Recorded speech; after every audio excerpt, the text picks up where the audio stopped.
And Sandra, a Let Us Breathe rally here wrapping up just a short time ago in the Bronx, well ahead of that 8 o'clock curfew, a curfew that the city has begun to aggressively enforce. But now an investigation is underway to see if police have become too heavy-handed.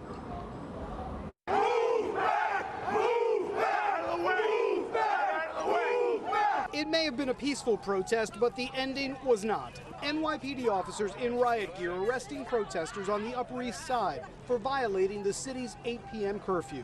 Washington, top Pentagon officials ordered National Guard helicopters to use what they called persistent presence to disperse protests in the capital this week, according to military officials.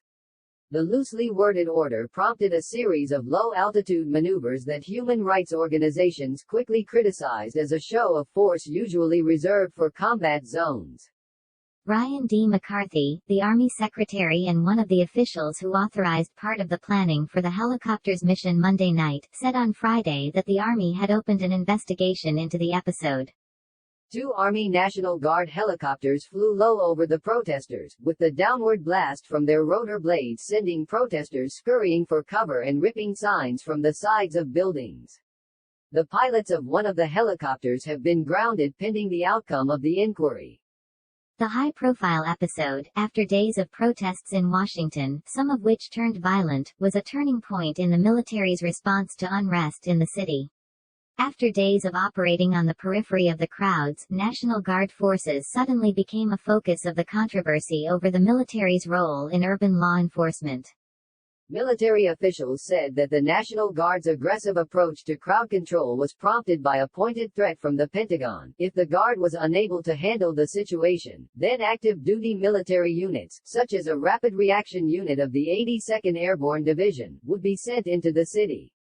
Senior Pentagon officials, including General Mark A. Milley, the chairman of the Joint Chiefs of Staff, were trying to persuade President Trump that active-duty troops should not be sent into the streets to impose order, and that law enforcement and National Guard personnel could contain the level of unrest. On Monday night, both Mr. McCarthy and the Army's Chief of Staff, General James C. McConville, pressed Maj. General William J. Walker, the commanding general of the District of Columbia National Guard, to increase his force's presence in the city, according to a senior Defense Department official.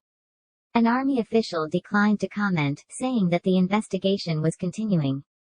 The episode has stirred outrage among lawmakers. What we saw on Monday night was our military using its equipment to threaten and put Americans at risk on American soil, said Senator Tammy Duckworth, an Illinois Democrat and former Army Black Hawk pilot.